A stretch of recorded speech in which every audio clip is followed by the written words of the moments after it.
This was such a dream trip.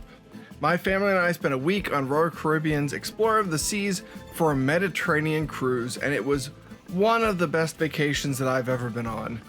We flew into Venice to spend 2 days there before going to Ravenna, the cruise port, boarding the ship, and then we sailed to Split, Croatia, Mykonos, Greece, Kusadasi, Turkey, and Santorini, Greece before ending in Athens.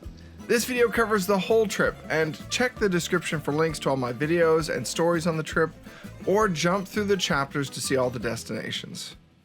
For any cruise out of Ravenna, you really need to consider a day or two at least in Venice first. Our stay was a bit rainy, but I have to say a couple of days in Venice in the rain is still better than almost anywhere else. You can fly into Venice directly, including from Toronto where we started, or take the train there. There's a lot to do in Venice, but walking the streets and exploring shops and cafes can easily fill your day. We love the mass shops, and you can find amazing bakeries and of course the best coffee and Italian cocktails. And Aperol Spritz is a must. The city is over 1,600 years old, and there are pieces of history everywhere, from monuments and plaques to religious art, churches, and statues. Along the Grand Canal, you can sit and eat, or book a gondolier to take you along the canals. There are also great views from the many, many bridges. St. Mark's Square, or Piazza San Marco, is a busy, bustling spot. You can find a lot of quiet places in Venice, but not here. Visit to see the incredible, one-of-a-kind architecture, buy a ticket to tour the church, and you can also book a gondolier here too. Like a lot of touristy cities, watch your things around here especially. You will also see lots of people trying to sell you things, including food for the birds. The views here are amazing though, and it's a must visit, but there are a lot of wonderful places in the city. Alright, it's a little rainy, but it's really beautiful. For a small fee, we stopped at Théâtre La Fenice, the opera house, and it's absolutely jaw-dropping inside. This Phoenix Theater opened in 1792 and burned down twice. It was rebuilt in 2001 in the style of the old theater. We stayed a short walk away from the center of town at Hotel Olympia, and it was cheap and cheerful with a lovely courtyard that's also close to Venice People Mover trains to get to the port. We booked the Royal Caribbean shuttle that took us from Piazza Roma in Venice to the port in Ravenna in about 3 hours, or it's a 2-hour and 30-minute drive from Venice. I have to admit the port is very basic. It doesn't have many amenities, so don't expect much, but we made it through and got on board the Explorer of the Seas. Explorer of the Seas is a slightly older ship in the Royal Caribbean fleet, but it's been well maintained and updated, and because it's smaller, it's easier to navigate. But there's also lots to do, from bars and specialty restaurants, a theater, spa, pools, hot tubs, arcade, rock climbing wall, and yes, a casino. This was my first cruise on Royal Caribbean, and I really enjoyed everything about it. We had this balcony stateroom, which was really nice, has a good sized balcony, and the room felt pretty big. We really loved having the chance to have this balcony to sit out and enjoy the views at sea and in and out of the ports. And beyond the bed, there's a couch that folds out for 2 more people in the room. And I have to say that the bathroom was decent too. We didn't have any problems, the space was good, and I fit in the shower, which is all that really matters. Wandering around the ship, I had a lot of favorite spots, but I really enjoyed the front of the ship here so you can have your king or queen of the world moment. Goodbye, Italy. Arrivederci. Ciao. I'll share most of the cruise experience in another video if you're curious, and check the link here and in the description. As the ship pulled out of Ravenna, the clouds finally broke, and it was the start of a pretty sunny trip through the Mediterranean. Meals in the main dining room, which is called Sapphire, were quite good on our trip. We had some picky eaters with us, and everyone was happy. And I have to say that I liked the dining room a lot. The staff were great, I enjoyed the food, and this is a little peek at some of the dishes that I tried, and a few of the things were really amazing. There were lots of things to ask for, including this great French onion soup. There were good steaks. All of the steaks were actually prepared very well. Loved this steak and Guinness pie, just delicious fall off the bone type meat, and even the desserts were great. And I also have to say our room attendant took great care of us and left us a few little surprises. During the trip, Royal puts on a few special events, including parties along the promenade, like the 70s party.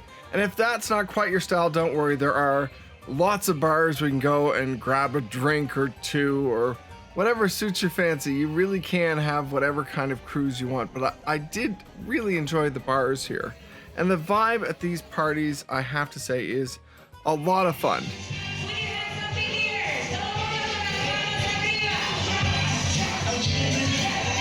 But another really fun thing about Royal is that they have something you won't find on most ships, a skating rink. At special times you can go skate, or they also put on shows here that you can go watch. It's highly recommended just to be able to say that you actually did it. It was really a lot of fun. It's just a small little rink, but it is so fun to get out and do this. For dining, you should plan to at least have one stop at a specialty dining restaurant. I went for lunch one day at Izumi, the Japanese sushi restaurant, and it was fantastic. You pay one price for a set number of dishes and pick what you want, and the food was some of the best that I had on the entire trip. It's highly recommended, especially if you love sushi, obviously. And don't forget that Royal Caribbean has soft serve ice cream on the pool deck too. My takeaway from this trip was that the Mediterranean is really spectacular. There's something about the ocean here that I can't even explain, but the way the sun hits it at sunset, it's always spectacular. In the evenings, I loved walking the deck to see what I could see and for some quiet time on the ship. And there are lots of bars for those drinks too that I mentioned, but this space is free and it's a great spot to just sit and enjoy the evening. Like I said, there's a lot to do on board, and that includes a chance to go play mini putt if you're looking for something fun to do, whether it's a day at sea or just a diversion in the evening or something else. It's a great little mini putt course. We had a blast. I played with my daughter, and there is other sports stuff up here. You can also even play basketball if you want to. The ship also has a Johnny Rockets, and that includes anything on the menu for one set price, plus the cost of any milkshakes you want to get, which is not bad. There's also a gaming space, an arcade for anyone who wants to go and play, and you can win prizes here. And I also wanted to give you a little peek at Windjammer. This is the buffet restaurant that serves meals throughout the day, so you can go here for breakfast, lunch, and dinner, depending on what you're in the mood for. It's not as good on the first day for lunch, if I have to be honest, but it can be a great quick option for a meal, and we had some really good things here. I was pretty impressed with the variety, including Indian dishes, desserts, and the menu changes throughout the cruise, which is pretty cool. So let's talk about the ports and the places we visited. After cruising out of Italy, our first stop the next day was Split, Croatia. And it's a city I was looking forward to and ended up being really impressed by. Split is an absolutely gorgeous getaway into this country with history and heritage and culture and so much charm. We booked a simple walking tour as an introduction to the day with lots of time after to explore the city, and it was a great way to get an introduction to the city. Our guide gave us history and facts and showed us the Diocletian cellars where Game of Thrones was actually filmed. It's very unique and worth a visit, especially if you're a fan of the show, but there's a lot of history here too. Walking the city streets is incredible. The city is green and beautiful and so pleasant. And aside from seeing the buildings, if you're lucky, you can also catch some of the culture, like these Dalmatian clappa singers performing for crowds inside the vestibule.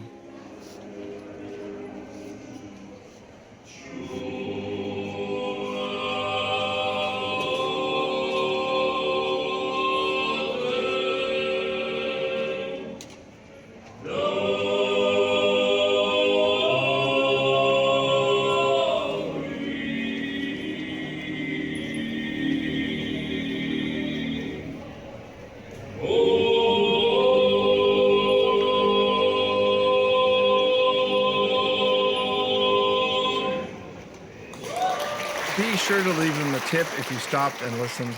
And I also have to say there's also the Game of Thrones Museum, but we didn't stop in there. Another must-stop here in the city is St. Domnius Cathedral. It's well worth a visit. It is so historic. Originally built as a Roman temple in the 4th century, it was transformed into a Catholic church in the 7th century. I was really blown away by the structure and how the Romans created this iconic building. People's Square has a few restaurants, but you'll find places to eat everywhere in the main core of the city. We stopped at one little cafe and had the most amazing meal. I was blown away. This is just a peek. Walking down near the port is one of the most beautiful areas. It's a short walk from the old city, and you'll find relaxed and casual spots to sit and enjoy the atmosphere. There are palm trees nearby too, and if you take the walk to Marjan, reveals one of the best views in the whole city. This is a huge, beautiful park, and the walk here won't take you long, or you could take a taxi.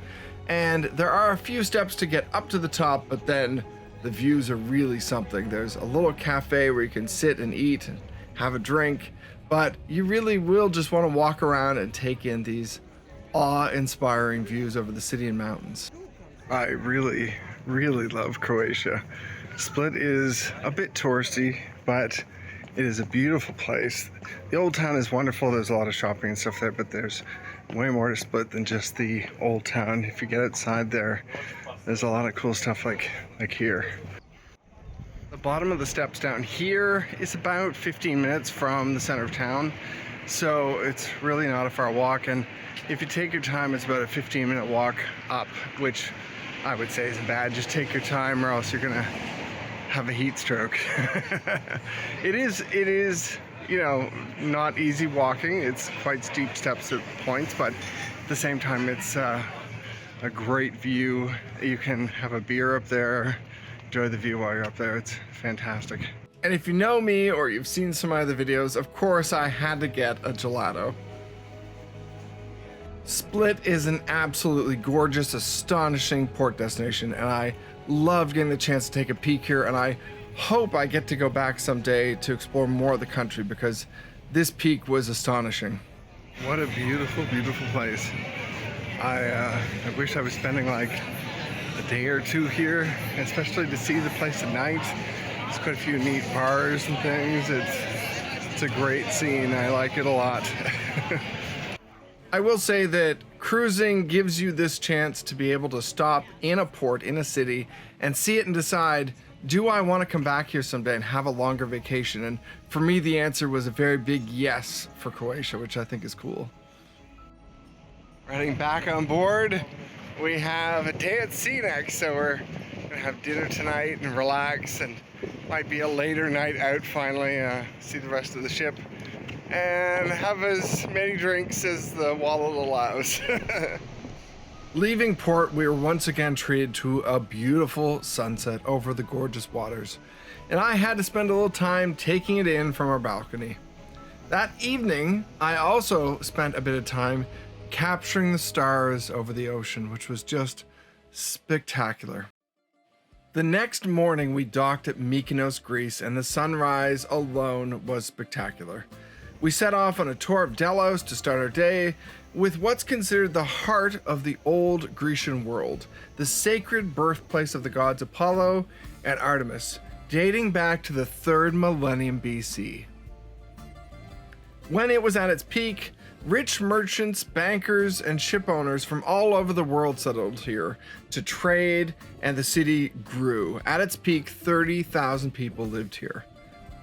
When you tour the city, you'll have a chance to see the buildings that have been restored, or the remnants of the buildings, and the structures and pieces that have stood the test of time and have stayed here the entire time. It is remarkable to see what has been preserved here. And I have to say, it's also just a beautiful spot along this gorgeous stretch of ocean. It is remarkable. It's a must-see when you're here to see Mykonos. As much as I love Mykonos, this was also remarkable if you love any history. And there are lots of cats here too. Delos is frankly one big home for cats now, and it's kind of wonderful. The size and scale of the city is really something special, and visiting the museums around Greece, you'll find lots of preserved statues and items from here, but the island also has a small museum to explore too. Visiting the archaeological site and Museum of Delos is 20 euros, and excursions with cruise lines will include the boat ride to and from the island, or you can book a boat and tour from Mykonos as well.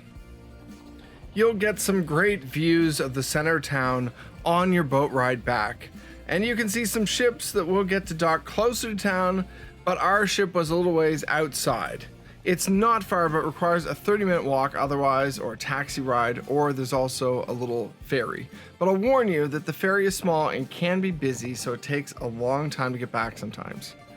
Our Delos tour ended right at the main dock in town, and then we walked around, stopping at a small church near the port, and then walking the streets to find ourselves a little restaurant for lunch. We found a spot a short walk from the busiest locations, and it was quaint and well priced and wonderful. They absolutely took the very best care of us. It was perfect Greek hospitality. They have Greek dishes and omelets for breakfast and brunch. There's pizza and more, plus smoothies and coffee and local beer as well. Everything was delicious and fresh, and the pancakes were out of this world, I have to say. It's a great spot for coffee and a break in the shade with that real Greek hospitality. If you're thinking of coming back to stay in Mykonos, there are lots of little hotels here, and as far as I understand it, this was a hotel as well. Mykonos ended up being one of my favorite spots on this entire cruise. The city has lots of touristy things, I will say, but it's also simple and charming, and you can sit and listen to the waves and go walk and see the windmills and get a taste of life here. Walking the streets alone was a little bit life-changing. It's simply beautiful here. I can't even describe it until you get a chance to walk here with the sun and everything. It's amazing.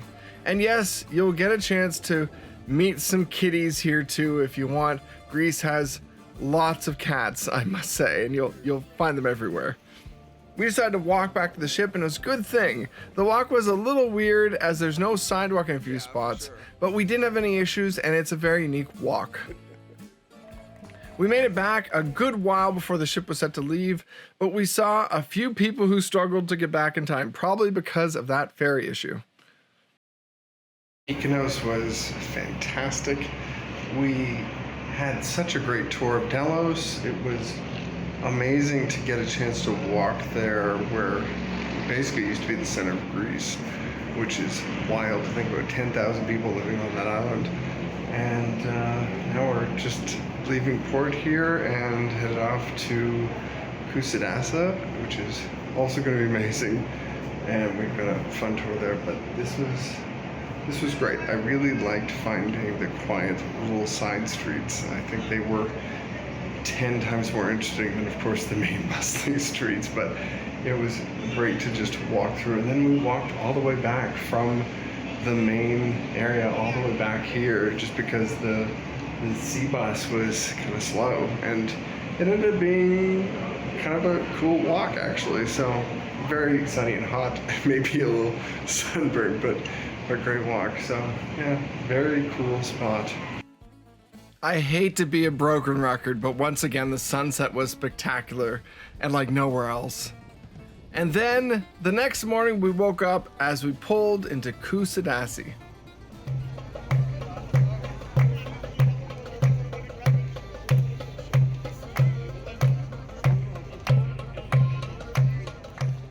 We booked a tour of Ephesus and the House of the Virgin Mary. This is about a 30-minute drive from town, and it's reputed to be the home where Mary lived and passed away, and it's very popular.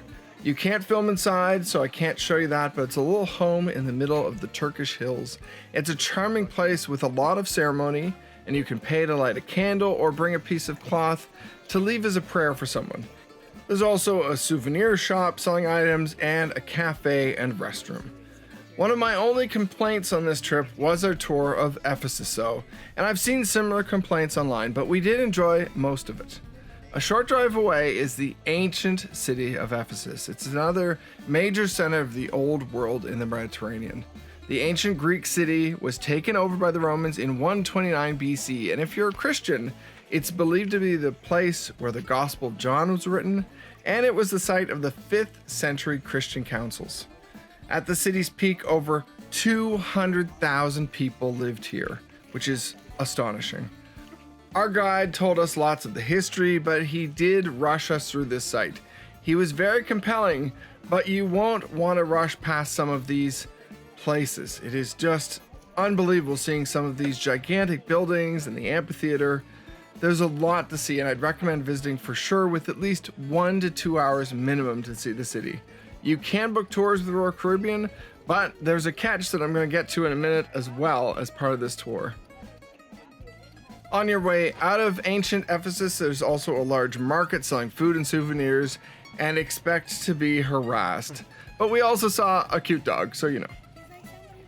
The one catch with our tour was that we knew to get out immediately when we reached the port and not follow the guides into the shop that they went to visit at the end. Some tours end with a stop so you can buy a carpet, perfume, or leather, and it's kind of a big scam because they won't let you leave easily and will delay you there for at least another hour. We just left from the bus to walk around, and it's a lovely, clean port area.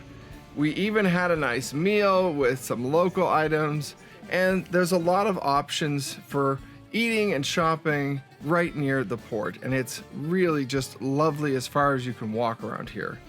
You can easily walk the main port up to the statue in about an hour round trip. Kusadasi was a great little introduction to Turkey, and I'm really looking forward to getting back one day to explore more of the country. And make sure you stop and get some Turkish coffee when you're in town. The next morning, we woke up and we arrived in Santorini, our last port before Athens, and a spot we had all been really looking forward to. Ships can't dock at this port, so instead you use a tender process to get on a little ship that'll take you out to the island, and it works really well. You'll just be told when it's time to exit the ship. The trip is short, in just a few minutes, and then you can either take a water taxi from the main port area to go to Ia, or you can take a cable car up to the top of the island.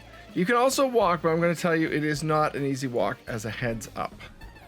Royal Caribbean was handing out free tickets to take the lift up and down, so keep an eye out in case you get offered one of those. Otherwise, Fira is walkable, but we wanted to visit Ia first, so instead of risking a slow bus ride, we booked a taxi. The price was 30 euros for 4 of us, and it only took about 20 minutes.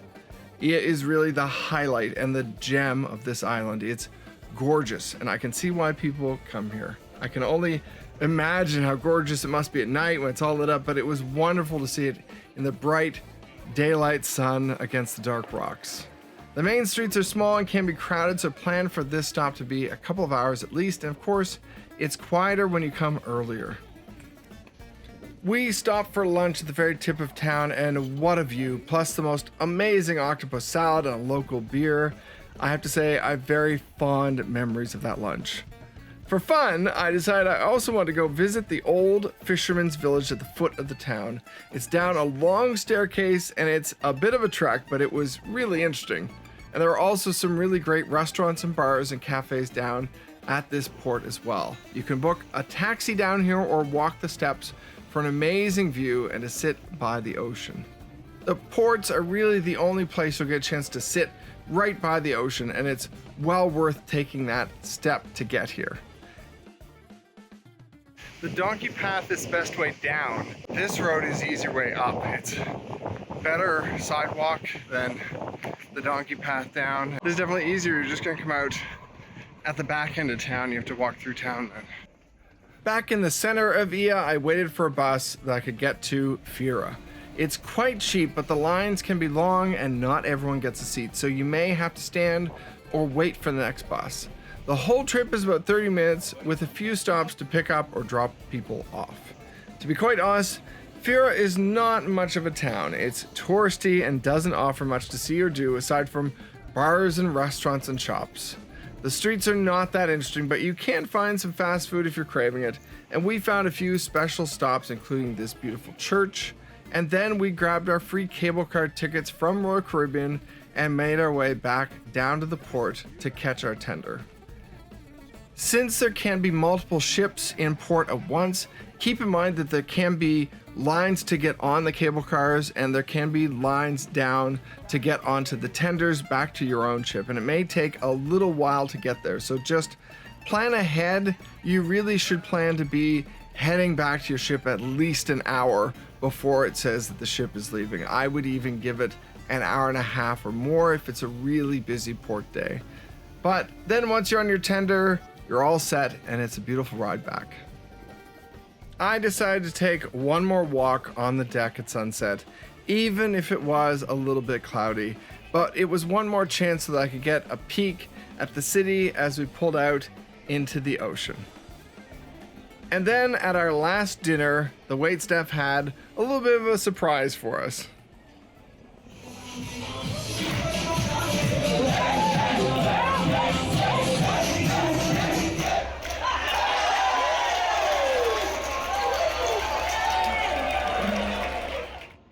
After this amazing trip and these days at sea, the most remarkable thing to me that night was seeing the map of our trip and how far we had traveled from the top of Italy down through the islands of the Mediterranean. It's a remarkable route and cruise, and Royal Caribbean was amazing.